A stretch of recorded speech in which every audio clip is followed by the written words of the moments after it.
BNP আসন্ন নির্বাচনে সর্বোচ্চ সংখ্যক 10 জন নারী প্রার্থীকে মনোনয়ন দিয়েছে, যা নারীর ক্ষমতায়নে আমাদের দলীয় প্রতিশ্রুতির বহিঃপ্রকাশ।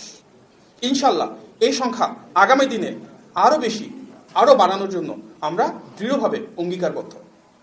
আপনারা অবগত আছেন যে দেশের অর্ধেক জনগোষ্ঠী নারী হওয়া সত্ত্বেও একজন নারীকেও মনোনয়ন দেয়নি এমন রাজনৈতিক দল রয়েছে, যা হতাশাজনক ও দুঃখজনক।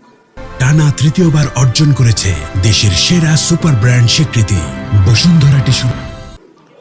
বিগত ফ্যাসিস্ট আমলে সবচেয়ে বেশি গুম, খুন, নিপীড়ন, হামলা, মামলা এবং নির্যাতনের শিকার হয়েছে যে দলটি, সেটি বিএনপি।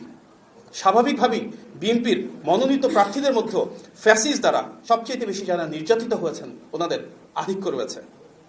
বিগত স্বৈরাচারী শাসন আমলে গুম হওয়াদের মধ্যে রয়েছেন 3 জন প্রার্থী, তথা জনাব সালাউদ্দিন আহমদ, জনাব আনিসুর রহমান তালুকদার খোকন ও জনাব হুম্মাম কাদের চৌধুরী।